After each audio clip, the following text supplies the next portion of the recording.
Good evening, I'm Sarah Sapsanamma. Let's begin with the headlines of the hour.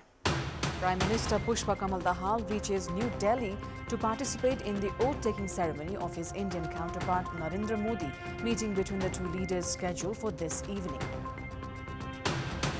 Leaders of CPN Unified Socialists accuse CPN-UML of personality worship, say party chair KP Sharma Oli is heading towards the path of downfall. Narendra Modi is scheduled to take oath as India's Prime Minister for the third time, prepares to form a 48-member cabinet today itself. And West Indies thrash Uganda by 134 runs in the T20 World Cup. Akhil Hussain shines with the ball with a fifer in West Indies win. India and Pakistan to clash tonight.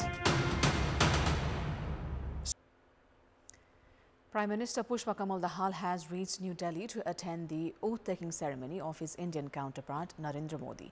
He was received by Special Secretary and the Indian Ministry for External Affairs P. Kumar at the Indira Gandhi International Airport.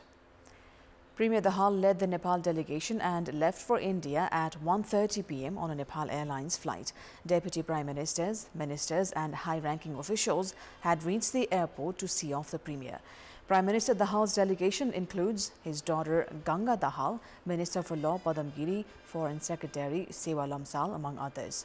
Premier Dahal is scheduled to meet with Narendra Modi after his oath-taking ceremony. This visit has been taken as an opportunity to renew the India-Nepal relationship. It has also been viewed as an opportunity for the Premier to quell any confusion created due to change in ruling equation back home. Back in 2014, when Modi had sworn in as the Prime Minister for the first time, the then Prime Minister for Nepal, Sushil Koirala, had attended the ceremony. During his second oath-taking ceremony, the then Prime Minister KP Sharma Oli had attended. Narendra Modi has become the only second person to serve as Prime Minister of India for the third time. Prior to this, India's first Prime Minister, Jawaharlal Nehru, had served for consecutive 3 terms. Premier Dahal is scheduled to return tomorrow. Leaders of CPN Unified Socialists have accused CPN-UML of personality worship and said that party's chair KP Sharma Oli is heading towards the path of downfall. Speaking at an interaction program held in the capital today, former Prime Minister and CPN Unified Socialist leader Jhalanath Khanal accused Chair Oli of adopting a bourgeois thinking and is heading towards his downfall. Meanwhile, General Secretary of CPN Unified Socialists Ghanshyam Bhusal claimed that the socialist revolution was being pushed back by 6 years due to CPN-UML's chairperson Oli. He said that CPN-UML was not established to lead a socialist revolution. He also stated that CPN-Maoist Center is not mature enough to lead a social revolution and will take a long time to internalize this concept.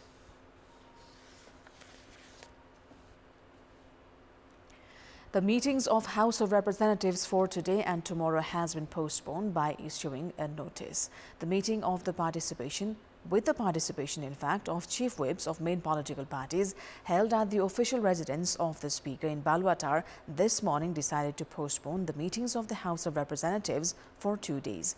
Discussions on the appropriation bill for the fiscal year 2024-25 was in the agenda from today. Regular discussions on the appropriation bill is scheduled to be held from this Tuesday. The postponement occurred because the parties sought time to study the budget manual for ministerial discussions under the appropriation bill. At the meeting called by Speaker Devraj Khemira this morning, Deputy Speaker Indira Rana, Whip of Nepali Congress Sushila Thing, Chief Whip of CPN-UML Mahesh Bartola, CPN-Maoist Center Chief Whip Hitraj Pandey, Chief Whip of Rashtriya Swatantra Party Santosh Pariyar and Rashtriya Prajatantra Party's Chief Whip Gyanendra Bahadur Shahi were present. The Secretariat of the Speaker informed that Chief Secretary Baikuntha Aryal and Secretary General of the Federal Parliament Padam Prasad Pandey also participated in the meeting. Dairy farmers in Kavre's Mandan Devpur staged a protest today by putting milk containers on the street, demanding for the dues to be cleared. The dairy farmers protested this morning by putting their milk containers on the street at Kuntabesi Chowk. Around 300,000 litres of milk is produced in Kavre on a daily basis. 60 to 70,000 litres are consumed in the district and the remaining is sent to Kathmandu. Dairy farmers of Kavre have not received their dues of the past 7 months from the Dairy Development Corporation. Students of Biratnagar's Mahendra Morang Multiple Campus set ablaze a vehicle of the Province Planning Commission earlier today. The students set the vehicle on fire, demanding for the release of 6 students of the campus who were arrested last Friday, alleging them of vandalizing the Rangedi Municipality office and attacking the city police. The vehicle heading towards the office was set ablaze in front of the campus by students. The vehicle's front part was completely damaged. Students had been protesting against the exorbitant fees being charged by private schools in Rangeli municipality. Protesting students also vandalized 5 vehicles that were parked at the parking lot of Nepal Electricity Authority. NEA had been operating a training program for its employees at the Kanchanjunga Party Palace in Panchali, Biratnagar. The police informed that the students vandalized the vehicles of those who were attending the training program. Service seekers have been flocking the District Administration Office Makwanpur to get their national ID cards. This comes after the government made national ID card mandatory to avail Social Security allowance from 16th of July. There are people with disabilities, senior citizens and people from far regions that have been compelled to wait for hours in line to apply for the national IDs. Some have even waited for 4 days to get their turn.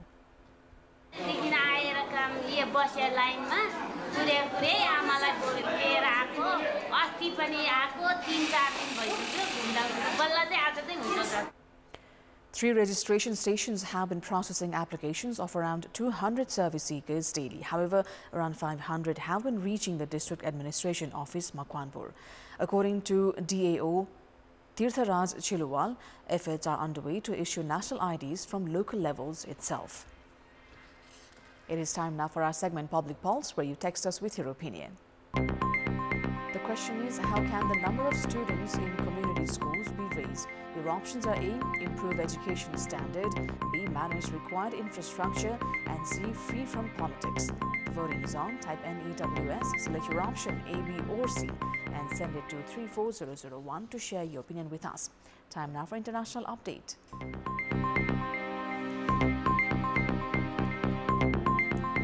Narendra Modi's swearing ceremony will take place at 7:30 p.m. Nepal time tonight. Designate Modi is all set to become the first person after former Prime Minister Jawaharlal Nehru to be elected as Prime Minister for the 3rd consecutive term.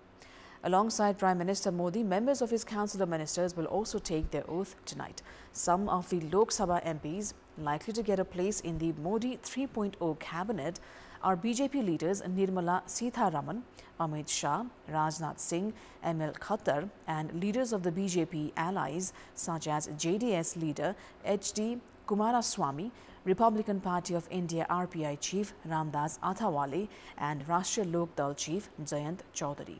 President Draupadi Murmu will administer the oath of office and secrecy to the Prime Minister and other members of the Union Council of Ministers at 7:15 p.m. local time. Due to the large number of dignitaries, security has been increased around Rashtrapati Bhavan and in the national capital. According to media reports, the entire council will not be sworn in and only 30 ministers will take oath. The Council of Ministers is expected to have 78 to 81 leaders. As BJP is falling short of a majority of its own this time, there are chances more number of leaders from allies to be seen in the council compared to previous term. Several leaders from neighboring countries and other nations will join Narendra Modi's oath-taking ceremony. Those who reach in Delhi to attend the ceremony are Prime Minister of Nepal, Pushpakamal Dahal, Sri Lankan President Ranil Wickremesinghe, Maldives President Mohammad Muizu, Prime Minister of Bangladesh Sheikh Hasina, Vice President of Seychelles Ahmed Afif, Prime Minister of Bhutan Shering Tobgay and Prime Minister of Mauritius Pravind Kumar Jagannath. Former General Manager of the Board of Control of Cricket in India, BCCI, Amrit Mathur has identified the need for prioritizing red ball cricket to ensure the overall development of cricket in Nepal. We have an excerpt of an interaction between Mathur and our colleague Prarambha Dahal. How does sport contribute in terms of economy, tourism, diplomacy and other aspects? I think you touched upon all the things which sports can do. And you have to look at sports in different sort of verticals. sport in itself is a very positive activity for the youth, for fitness, health. We know about all that. Character building, team spirit. Apart from that, it is something which is a morale booster for the country. You know, if the Nepali team does well, everybody feels good. So I think it has a great contribution to make to the morale Or to the of national the country. happiness as well. Absolutely. So if the team is done well, everybody gets up in the morning feeling happy. So I think that is also a very important aspect of modern sport. It's hugely competitive, but it has a bearing on the national image, the national mood, and also in terms of the national identity. We know football and Brazil are so closely connected. Cricket in India are so closely connected. It's a religion now. So it's part of the national identity and its being. Thirdly, I think sport is also now, as you mentioned, soft power. You know, just as Indian films travel across the world and Shah Rukh Khan is a global hero. Icon. Similarly, cricket is India's soft power. So if India reaches out to the world in different countries, cricket is a very useful instrument for that. So you have to look at sports from different angles, and whichever angle you look at it from, whether it's the commercial side, whether it's the soft power, whether it's diplomacy, whether it's national happiness, I think it's a major factor. So this is our second 2020 World Cup. After a hiatus of 10 years, it took us that gap. So how do you see the gap and what do you think should be done to ensure that Nepal, which keeps on playing a lot of 2020 matches, in fact we play more T20 matches than some of the test nations as well, right? So what should be done to make sure that we are regularly featuring at the 2020 World Cups? Listen, there's no magic formula. At the same time, you know, it's a journey where you will get a setback, you will make progress, or you might slide down a bit. Those things will happen. But I think you should take heart from what Afghanistan has done. You know, they are a serious country in terms of cricket. We used to play against them on a regular basis but now. Look at the progress they made in 10 years. And beating New Zealand now. Yeah, and they are going to be very competitive even in Test cricket. If you look at the quality of players and the exposure they've had, I think that's what maybe the next step for Nepal is needed. More players getting more exposure abroad in terms of whether it's professional leagues, whether it's with county sides or state associations, whatever. I think some more exposure, quality exposure, and I think I'll go back to what I said earlier, that you need a domestic structure which supports 3-day red ball cricket. The longer format of cricket. Yeah, because your basics become stronger, and then you're able to adapt to whatever format you play. And the conditions as well. Yeah, conditions, format.